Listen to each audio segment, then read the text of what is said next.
আপনারা দেশ চালাতে পারবেন কিনা সন্দেহ আছে। এই আন্দোলনে হয়তোবা বর্তমান সরকারও হেলে যাওয়ার সম্ভাবনা আছে। গ্রাহক ফোরামের ব্যানারে আন্দোলনে এভাবেই সরকারের পতনের হুমকি দিয়ে যাচ্ছেন আন্দোলনের নেতারা। আন্দোলনে কতজন প্রকৃত গ্রাহক আর কতজন রাজনৈতিক কর্মী তা নিয়েও ইতোমধ্যে বিতর্কের সৃষ্টি হয়েছে। বিভিন্ন গণমাধ্যমে প্রকাশিত সংবাদে দাবি করা হয়েছে একটি রাজনৈতিক দলের বিভিন্ন স্তরের নেতাকর্মীরা এই আন্দোলনে সক্রিয়ভাবে অংশ নিচ্ছেন।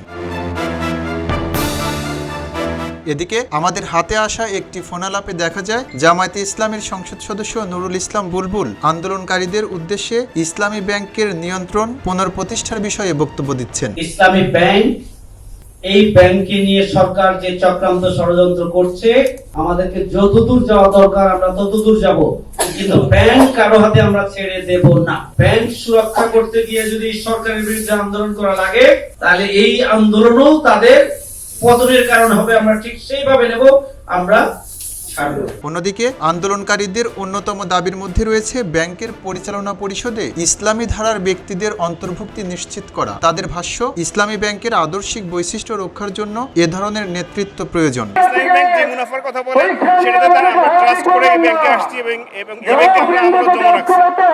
তো যারা পরিচালনা করতেছে তারা হচ্ছে ইসলামিক ভাবধারায় পরিচালনা করতে পারে, অন্যরাই সেই ইসলামিক ভাবধারা কেমন পরিচালনা করবে। আপনারা জানেন এই ব্যাংকে আপনার যদি কর্মকর্তা হইতে হয় আপনাকে পরীক্ষা দিয়ে হইতে হয়, সেখানে ইসলামিক অনেক নলেজ থাকতে হয়। বাইরে থেকে এসে তারা ইসলামিক ভাবধারা কেমন পরিচালনা করবে ব্যাংক। তবে ব্যাংকিং বিশ্লেষকেরা বলছেন, কোনো ব্যাংকের পরিচালনা পর্ষদ গঠনের ক্ষেত্রে বাংলাদেশ ব্যাংক, কোম্পানি আইন এবং সংশ্লিষ্ট নীতিমালার বিধানই চূড়ান্ত। রাজনৈতিক বা আদর্শিক পরিচয়ের ভিত্তিতে পরিচালনা পরিষদ গঠন করা হলে ব্যাংকিং খাতের প্রচলিত নীতির সঙ্গে সেটি সামঞ্জস্যপূর্ণ নয়।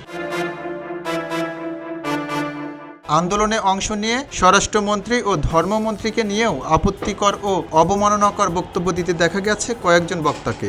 ঋণ খেলাপি ধর্মমন্ত্রী, তার নাম হলো কায়কোবাদ, সে আলাদা ব্যাংকের চেয়ারম্যান। আমরা কি বলি যেটা বিএনপির ব্যাংক? জাতীয় সংসদে বিভিন্ন মন্ত্রীর পক্ষ থেকে সেখানে অসত্য বক্তব্য দিয়ে জাতিকে বিভ্রান্ত করা হচ্ছে।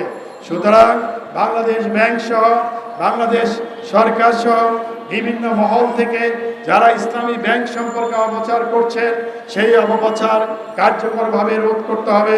এদিকে ইসলামী ব্যাংকের বর্তমান কার্যক্রম নিয়ে বাংলাদেশ ব্যাংক ও সংশ্লিষ্ট কর্তৃপক্ষ একাধিকবার জানিয়েছে, ব্যাংকের আমানত, লেনদেন ও গ্রাহক সেবা স্বাভাবিক রয়েছে। ব্যাংকের আর্থিক স্থিতিশীলতা এবং গ্রাহকের স্বার্থ রক্ষার প্রয়োজনীয় নজরদারি অব্যাহত রয়েছে বলেও জানিয়েছেন তারা।